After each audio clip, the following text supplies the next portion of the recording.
Hello, welcome to the channel. For anybody that's new, I appreciate you being here. We're going to do something a little different. And for anyone who's been here before, we're still going to do something different. So today is going to be kind of a wash and talk. I noticed the last time I did a quick wash to my vehicle, it looked like my coating might have been dead in some spots. So what I wanted to do was try to do a decon wash to it. And what I'll do is use a couple of new products. I'm using Detail Co's low pH and high pH soap together with Apex as the neutral soap in the bucket wash. I'm also trying a new tire dressing. So a couple of new products that I'll be using today and trying to see if I can bring this coating back to life. It's probably been about 1.5 years since this vehicle has been coated. I coated the whole vehicle in DIY 3-year, and that was 2 years ago. And then I coated half of the car. I did a decon wash and polished half of the car and put Kronos 2.0. And that was probably about 8 or 9 months ago. So what I want to do is try to decon it. Since I have moved, I don't have a garage, so the car does now sit outside primarily. And I'm wondering if maybe that might be affecting the coating. The car before that was spending most of the time in a garage, and so that protected the coating, but we'll see what we can come from it. And then also too is I'm going to talk to you about a situation that recently happened to me, and hopefully it kind of either relates to a situation you've been in, or maybe for a new detailer that's watching this, maybe this will kind of help guide you in a direction. I never want to say that the way that I do things is right or wrong. It's just my way and my viewpoint. And that's super important, especially on YouTube with the tons and tons of opinions that are out there, and everyone's got one and everyone thinks theirs is right. And so I'm just going to share with you the situation that happened to me, how I handled it, and my thought process behind it. And maybe that could help someone, like I said, out there that's new, or maybe not, maybe someone who's seasoned. And this might be able to kind of relate in some way. And I would definitely, as always, appreciate the comments and the input that you have always. I love hearing your thoughts. I love hearing other people's point of views and perspectives. I think it's super important to be a person that is open to growth and has like that growth mindset, that you are open to also feedback from other different viewpoints. Because like I said, no one has the right answer, just the one that works for them. And so yeah, we'll do a little wash and talk. I'll show you what the vehicle looks like right now. I'll do a low pH, a high pH, and then bucket wash with a neutral soap. And we'll see if we can bring it back to life. Hopefully we can. And if not, then I guess also leave in the comments what you think I should coat with it next. Like I said, I used DIY 3-year. I used Kronos 2.0. And I've got a few ceramic coatings in my storage that I could use, but I'd love to hear what you think would be a good coating to use, especially for a vehicle that is now sitting outside. Yeah, so let's go through the products. I also want to introduce a new tool or equipment that I introduced to my arsenal, which is the IK Foam Pro 12. I'm really super excited about it. I know there's a bunch of people out there that have probably 1 or 2 or 10 of these. But for me, being able to have this is something that I've kind of been playing around with for a while now. And I wasn't really sure that I wanted to spend, you know, 100, 120 bucks on a tool or a piece of equipment like this, because I wasn't really sure if it was beneficial. But especially when you're doing multiple vehicles a day, multiple vehicles a week, having just a small IK Pro, the little one, it's just I'm constantly refilling it and diluting product, refilling it. You know, I'm always using Kraken, we know this. So having to dilute it so many times, and that's just an extra step that kind of slows me down. when I'm prepping for a detail. So being able to fill this thing up for the day, even if it lasts me 2 days, is super beneficial, because then I'm just adding in the air and then just going to work. So I'm hoping that it makes me a little more efficient. And so we'll see. I'm gonna play around with it for the first time today. And I mean, I won't show you guys on there. You guys have seen everyone use a Foam Pro 12, so it's not like I'm introducing anything new. But I'm gonna play around with it, and I'm super excited about it. So let's go through the products. I'll show you what I'm using for this wash, and then we'll pull the car in and have a little chat about the situation that I recently have been dealing with. So let's get to it. All right, guys, so let's take a look at what it looks like. So you can see she's looking really dusty. I don't think I've ever get this car looking this bad. We've got some water spots, we've got some bird residue, dropping residue, just overall dust, a lot of bird droppings. I don't even know what that is. Maybe bird droppings, maybe not, I don't really know. Just trying to get it in different angles so you can kind of see what we're working with here. Just like I said, overall dirty.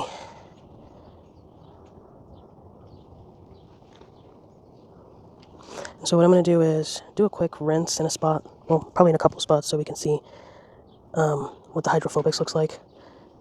Not to say that the coating isn't still working, because the hydrophobics is not a key factor in deciding if a coating is on there or not. It's just one of the properties of a coating, but at least it'll help us point us in the right direction on whether or not I've lost that property and need to add something to compensate for it, or what we're doing next step. So let me get the truck together, and we will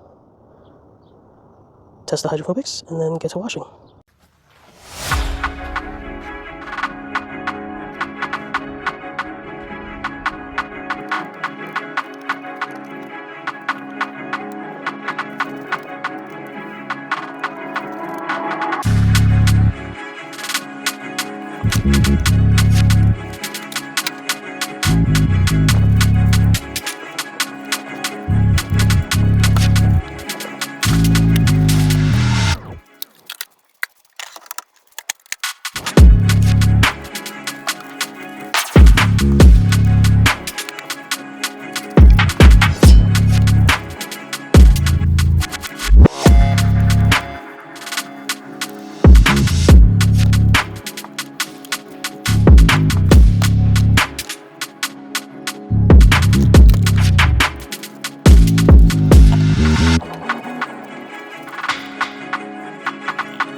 Alright, so we've got our buckets ready. I keep foaming for the wheels.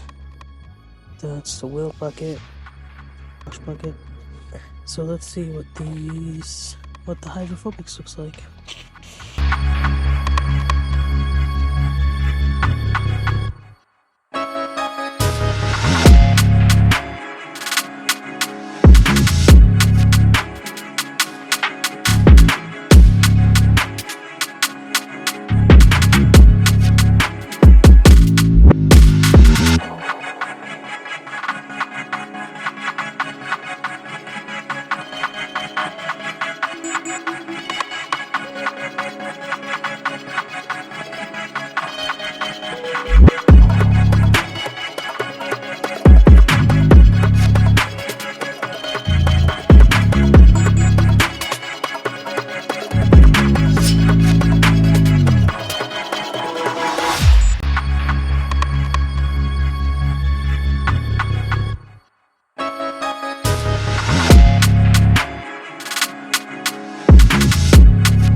what we're going to do is talk about the situation that I mentioned earlier in the intro, which was a bad review.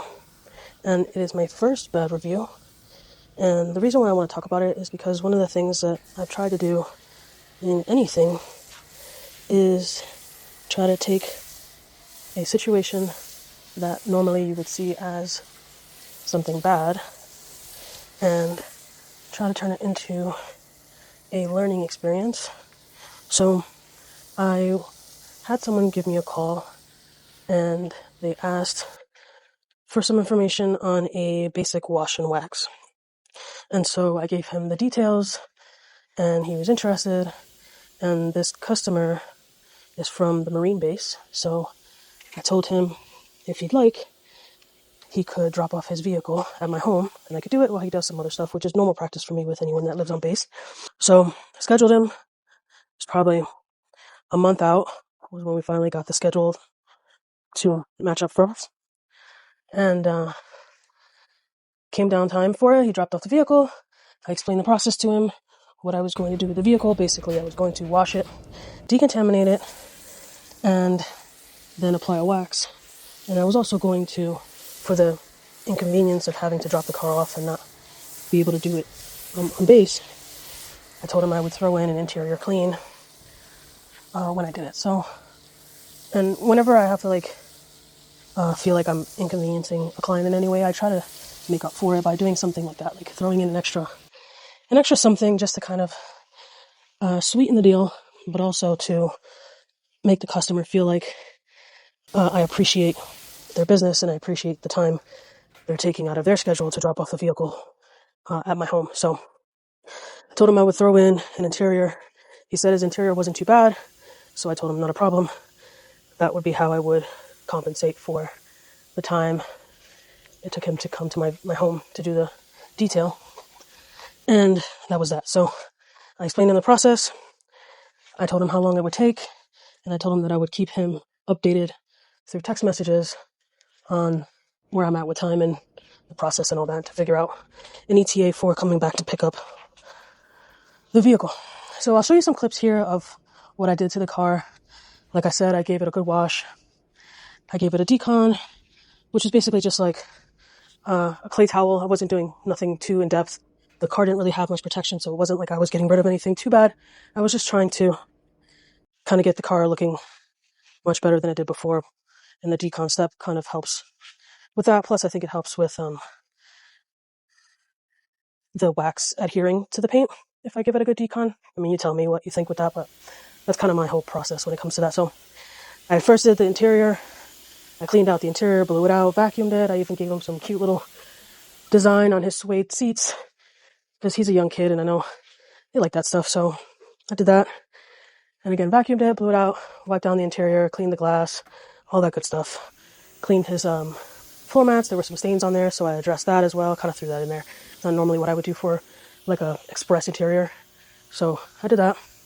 And then after that, I went into the wash, the decon, and then I applied the wax. And everything came out really great. I mean, that paint, you can see it. And like I said, I'll throw some video in there. You'll see kind of what it looked like before, what it looked like after. And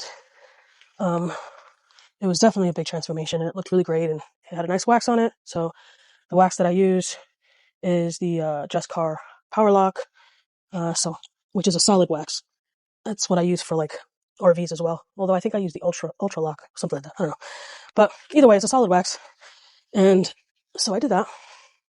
And I called him, told him to come pick the car up. He wasn't ready yet for it. I had to run out, so I told him to make him feel comfortable. I'm going to put the car in my garage so he felt like, the car was safe while I was away.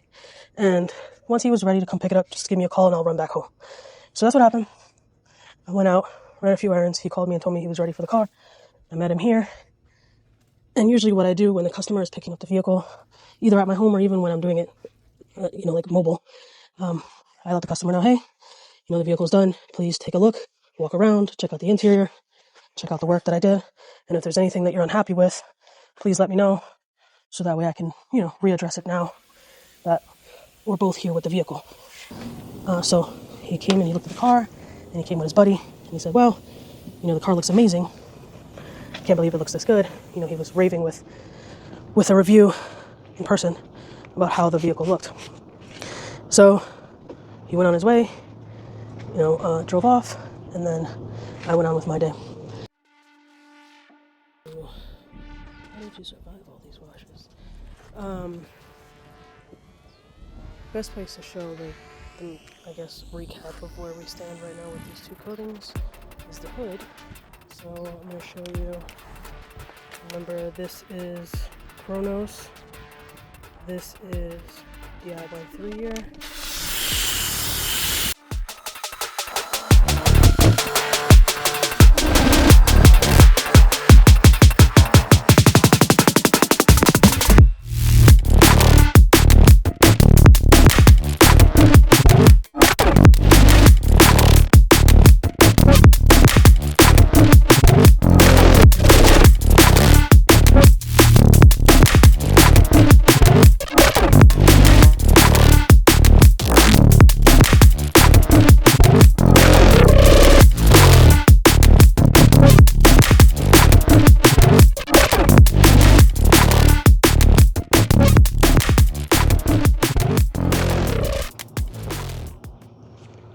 We're going to use our DIY, it's looking a little rough, but our DIY towel here.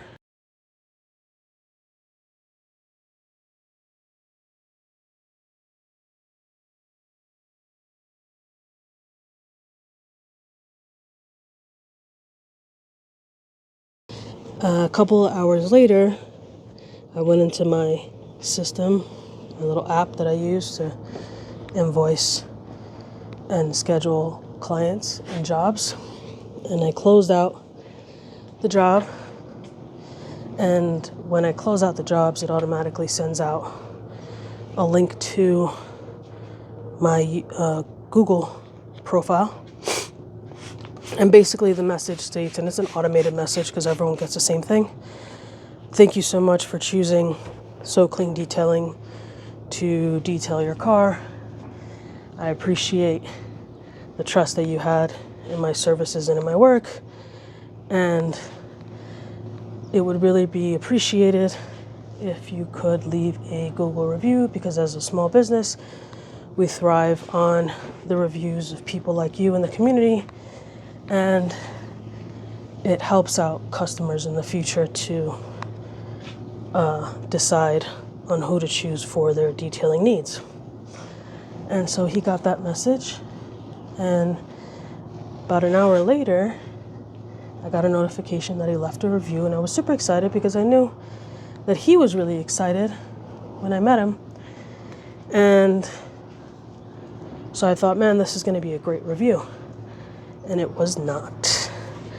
And I'll show you a clip of what he wrote.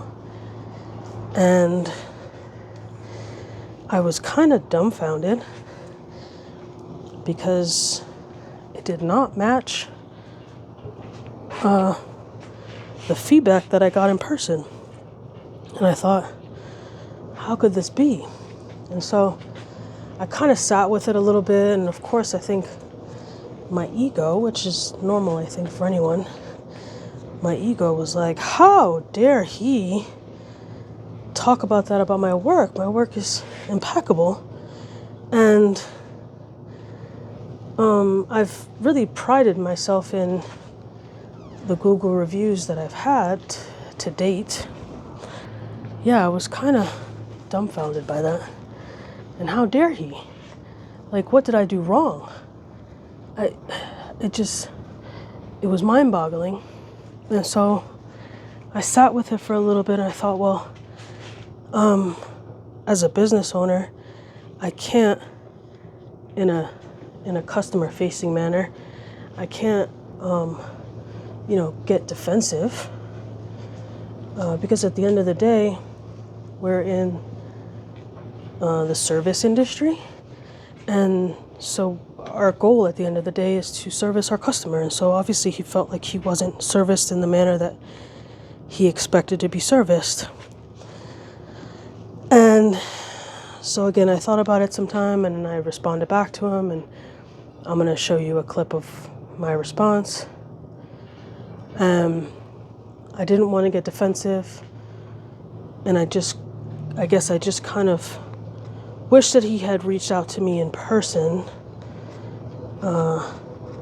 either through text or through an email or a phone call. He had all of those contact information to let me know and voice his opinion, and I could have tried to either explain or make it right with him, and I feel like I wasn't given that opportunity.